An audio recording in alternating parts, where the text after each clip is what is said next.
Pengamat ekonomi Universitas Airlangga Surabaya menilai kebijakan Menteri Tenaga Kerja Ida Fauziah soal batas usia pencairan dana JHT sesungguhnya sangat positif bagi pekerja sebagai bantalan di hari tuanya. Tapi diakui kurangnya sosialisasi dan keterangan rinci dari pemerintah menimbulkan kerancuan di masyarakat. Misalnya penerima ahli waris JHT atau apakah sistem JHT nanti akan terkoneksi langsung sekiranya pekerja itu bekerja kembali atau harus daftar ulang kembali.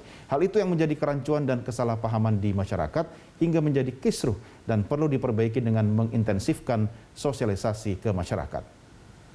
Kurang paham, artinya masyarakat awam ini masih agak rancu dengan peraturan Menteri Permenaker ini adalah hak mereka yang nantinya apabila dia kena PHK, apabila nanti dia misalnya bekerja di tempat yang lain, apakah sistem itu terkonek dengan tempat yang dia diterima bekerja yang baru.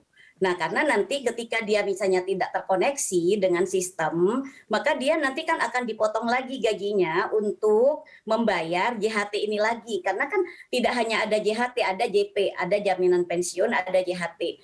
Nah, ini kalau saya total itu cukup, karena kalau JHT itu 3,7% plus 2%. Kalau JP itu adalah 2% yang membayar itu adalah si pemberi kerja, 1%-nya adalah yang mempunyai pekerjaan, yang punya gaji. Artinya totally itu 6,7% untuk pekerja, untuk mengeluarkan uang setiap bulannya.